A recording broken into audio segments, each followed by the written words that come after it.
आज के इस वीडियो में देखिए, आज हम एक महत्वपूर्ण प्रश्न का अध्ययन करने जा रहे हैं कि कबीर ने किस प्रकार के ज्ञान को महत्व दिया है। देखिए, ये प्रश्न आपका बहुत ही मोस्ट आईएमपी क्वेश्चन है कि कबीर ने किस प्रकार के ज्ञान को महत्व दिया है। तो चलिए इस प्रश्न को अच्छे से पढ़ते हैं और इसको हम अच्छे से समझते हैं।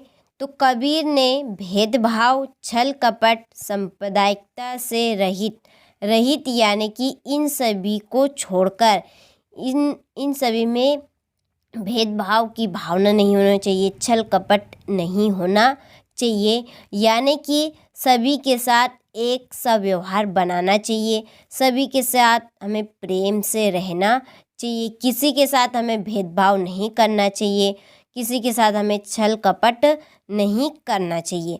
तो कबीर ने भेदभाव, छल कपट और सांप्रदायिकता से रहित शुद्ध ज्ञान को महत्व दिया है। तो कबीर ने किस प्रकार के ज्ञान को महत्व दिया है कि जिसमें भेदभाव की भावना नहीं हो, किसी के साथ छल कपट नहीं करना चाहिए, ऐसे ज्ञान को कवि ने महत्व दिया है। शारीरिक व्यक्ति अनावश्यक माया मोह में फंसकर बकवास करते रहते हैं, उनकी ओर ध्यान देना व्यर्थ है। कवि कहते हैं कि शारीरिक व्यक्ति अनावश्यक मोह माया में फंसकर बकवास करते रहते हैं, तो उनकी ओर ध्यान देना व्यर्थ है। जैसे कि देखिए, कोई व्यक्ति ऐसे भी होते हैं जो बिन वजह ही चिंता करते रहते हैं, चाहे उसका बेटा हो, बेटी हो, पत्नी हो या परिवार के बारे में बिन वजह ही चिंता करते रहते हैं।